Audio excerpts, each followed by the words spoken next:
mungkin di sini ada nggak ya? Aduh, ini saya malah gagal fokus pada langitnya ini. Langitnya biru sekali ya. Iya, iya, iya. Karena di daerah pesisir ini ya, ini seperti Iya, langit-langit bukan di Indonesia deh ini. Terutama bukan di Jakarta ya. Kalau kita di luar ini melihat langit seperti ini sudah biasa. Bagus sekali langitnya. Ini Pak, ini sudah jadi lada putih ya? Iya, itu dalam proses pengeringan. Nah, kita jemur kita masih jemur di talam. Belum ada, kalau orang sekarang kan udah modern, ada yang di open, istilahnya pengeringan pakai open gitu. Kita masih alami saja. Di daerah situ belum ada yang menggunakan teknologi dalam pengeringannya, Pak? Belum ada, Bu.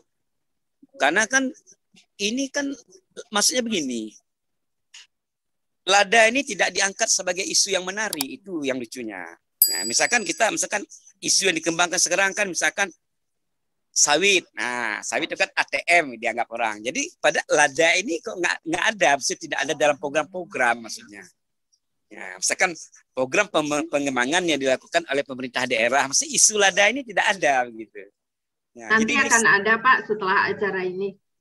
Ya, itu mungkin kita mengharapkan itu. Kenapa? Karena ini kan pasca panennya tidak terlalu rumit istilahnya. Di samping memang dia punya dinamika yang bagus secara ekonomi. Nah, secara ekonomi. Iya, makanya kan dengan adanya ini nanti insya Allah akan didengar dan akan di follow up ya Pak ya untuk dijadikan isu yang yang benar-benar didukung masyarakat untuk bertanam lada. Mulai dari seperti Pak Daud yang hanya 700 dengan berdampingan dengan tanaman-tanaman buah gitu. Kemudian yang lain juga seperti itu, seperti tadi kata Pak Daud, mulai dari rumah sendiri-sendiri. Paling tidak sudah bisa memenuhi kebutuhan rumah. Iya. Kemudian Pak, ini tadi berapa hari Pak dijemur seperti itu? Dia tergantung kondisi cuaca, Mas. Kalau di Aceh itu sebetulnya kan kelihatannya panas ya Pak ya, panas selalu ya. Hampir musim hujannya ada di bulan berapa? Kalau di Aceh Barat Daya ini hujannya termasuk ekstrim, malah hampir mirip Bogor sebenarnya. Oh. Ya, dia maksudnya tidak ada musim panas lama, jadi paling lama di sini 1 bulan lah paling keringnya. Itu sudah hujan lagi terus imbang itu. Nah, imbang. Berarti itu tadi diperlukan sekali teknologi sebenarnya ya Pak. Dalam hal pengeringan ini kan bila itu ada maka kan hasil juga akan lebih bisa lebih baik, bisa lebih banyak ya dan terukur ya. Karena kita tidak lagi selalu berharap kepada terangnya matahari. Iya, Mbak. Iya, itu Pak. Jadi tadi setelah direndam selama 2 minggu ya tadi ya perendaman. Perendaman 2 minggu. Kemudian apa lagi Pak yang dilakukan? Tadi kan ada proses pengeringan. Masa begini, lada ini kan dia sebenarnya tidak beda kita menjemur lada dengan menjemur ikan asin misalnya kan. Pak, gini, bisa nggak dijelaskan secara runut dari hasil kita panen, kemudian seberapa ada, kan langsung direndam, kemudian nanti terkumpul. Nah, mungkin silakan Pak. Ada begini, misalkan kita panen hari ini 1 karung. 1 karung langsung kita rendam. Nah, jadi maksudnya ada mata rantai kegiatan yang terus-menerus dia, Mbak. Nah, tidak berhenti. Jadi besok masuk lagi, yang besok rendam lagi, sehingga dia perlu baskom, perlu ember besar yang beberapa biji. Nah, terus dia secara estafet ya, secara berestafet dia terus dilakukan proses baik itu perendamannya maupun menjemurnya. Nah, jadi karena dia bukan seperti sekali panen, misalnya bulan depan panen lagi, bukan begitu, dia terus dia. Karena kan lada ini dia sifatnya kontinu, bukan musiman dia. Nah, kalau tanaman-tanaman lain kan nanti kan ada tanaman semusim misalkan. Lada ini tidak. yang ada yang bayinya, ada yang remajanya, terus nanti ada yang sudah tuanya yang siap kita panen, Mbak. Nah, dia terus dia. Jadi makanya kenapa setiap hari dia harus panen gitu. Jadi setiap hari ada yang dipanen, nanti besok sudah ada lagi yang tua lagi, nanti lusa ada lagi yang tua lagi. Terus bergilir seperti itu ya Pak ya? Terus-terusan gitu dia. Apakah dia kalau misalnya nggak ada musim ya, tidak ada kemudian ada nggak pengaruh ketika misalnya musim hujan, maka hasilnya akan seperti apa gitu? Begini saja, mungkin kalau pada musim hujan itu kan tingkat kesegarannya lebih tinggi.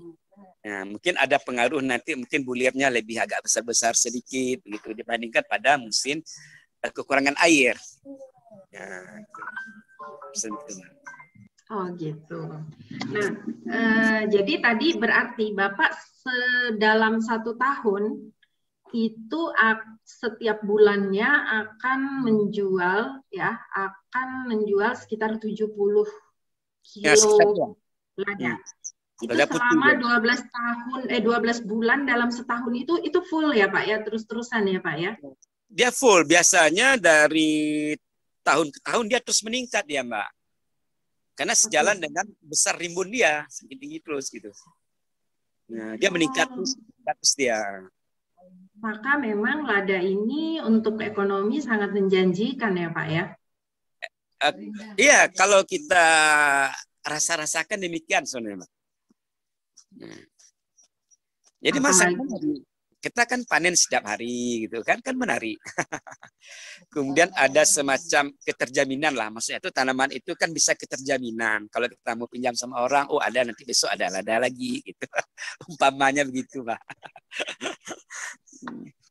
Ini banyak sekali ini pertanyaan sebentar. Wah, banyak yang mengapresiasi juga ini lada Aceh. Sebentar. Tadi ada yang sudah angkat tangan ya. Boleh Pak Muhammad Fahaz Fadilah, silakan Pak.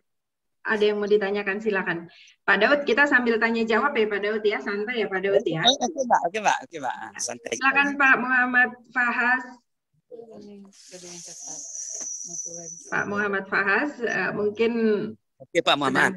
Atau di mute itu Pak mungkin. Saya tidak bisa ini suaranya. Atau mungkin ini. Mungkin ada yang lain silakan kalau ada. Mungkin share screen-nya di close dulu Nadia. Habis itu Pak ada yang kayak pembibitan. Terus itu kalau udah tua ya. Kalau Pak, varietas lada apa yang pantas ditanam untuk lahan pekarangan? Nah, pertanyaan bagus itu tadi. Saya agak kurang informasi tentang berapa varietas ya. Tetapi yang kami tanam ini kan varietas lokal di Aceh. Seperti saya katakan tadi bahwa lada ini sangat adaptasi dia dengan berbagai lingkungan. Dataran tinggi oke, dataran rendah oke, dataran sedang oke, misalnya. Gimana aja? Kalau istilah di Aceh, tanah yang berpasir bulan pun tumbuh dia. Nah, insya Allah dia bisa di mana saja. Jadi tergantung kita lihat nanti. Selama ada tanaman lain bisa tumbuh, maka dia bisa tumbuh. Nah, itu saja.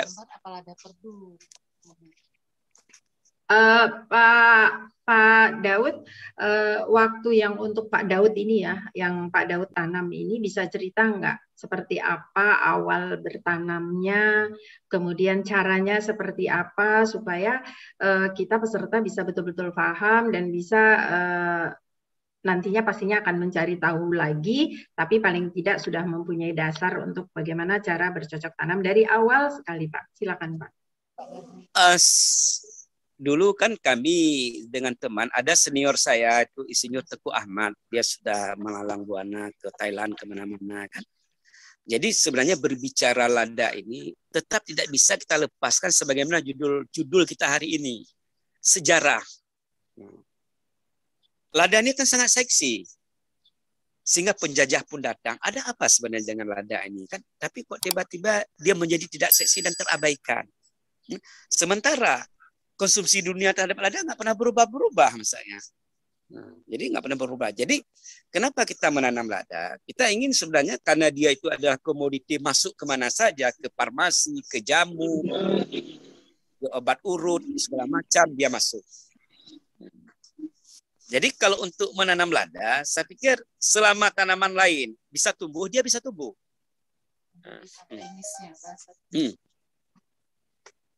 Oke, seperti apa Pak waktu dulu? Jadi misalnya kedalaman tanahnya seperti apa, kemudian pembibitan, Bapak kan ngambil pembibitan dari mana gitu? Bisa cerita Pak? Kita bibit bikin sendiri. Oke, bibit bikin sendiri, kemudian. Nah, begini, saya ingin ceritakan begini.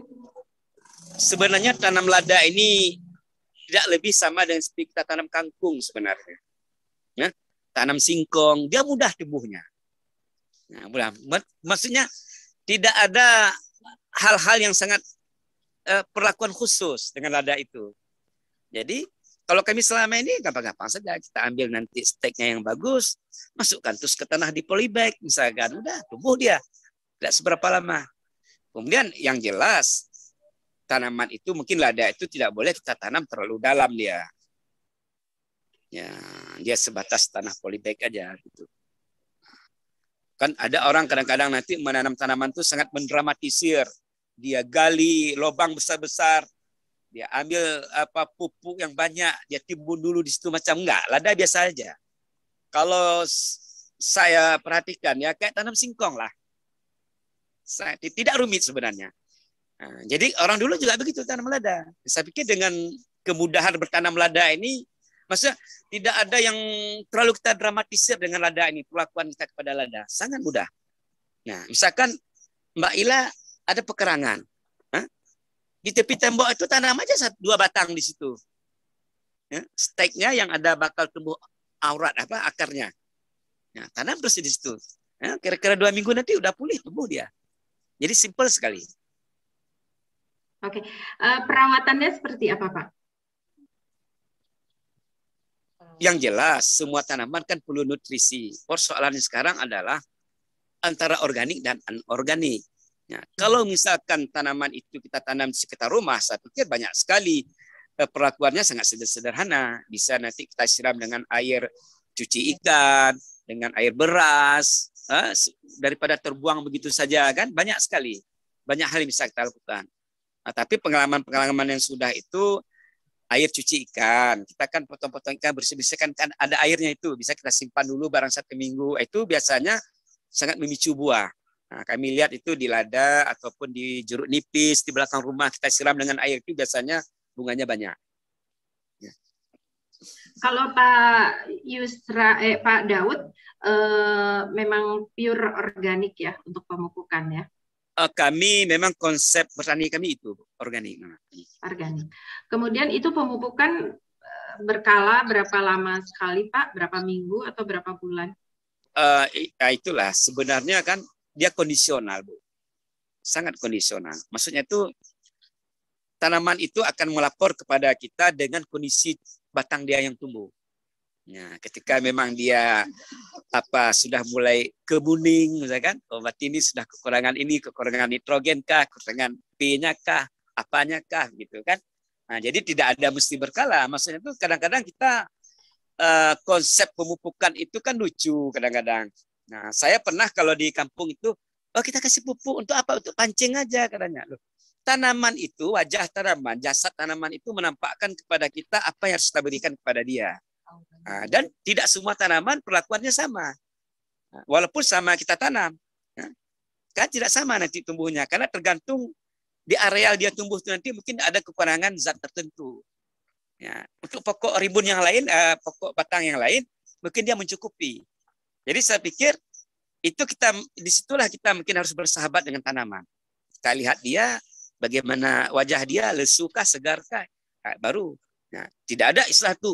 Oh ini seragam, bulan ini kita kasih pupuk semua. Enggak lah. Enggak efektif nanti ketika dia tidak butuh misalkan urea, misalkan kalau bahasa kasarnya kita kasih. Kan mubazir jadinya. Jadi betul-betul alami ya Pak ya? Iya, kita lihat kondisi tanaman. Ya. Kata Bu Dewi, suku merawat gadis. Seperti kita, kalau kita sudah lapar, kita akan mencari makan. Ya. Pak, tadi ada yang tanya ini, berapa harga jual dari apa namanya? Lada.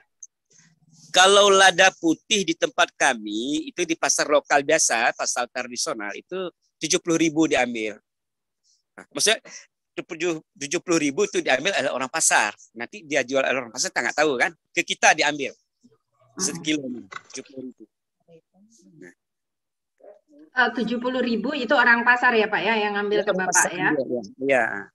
Oke, itu sudah terjawab tadi Ibu Nova. Ada yang mau ditanya lagi, Bu Nova silakan aja. Ini Bu Nova juga dari Aceh kan ini ya? Ya itu kalau gulma itu jelas musuh semua tanaman kan.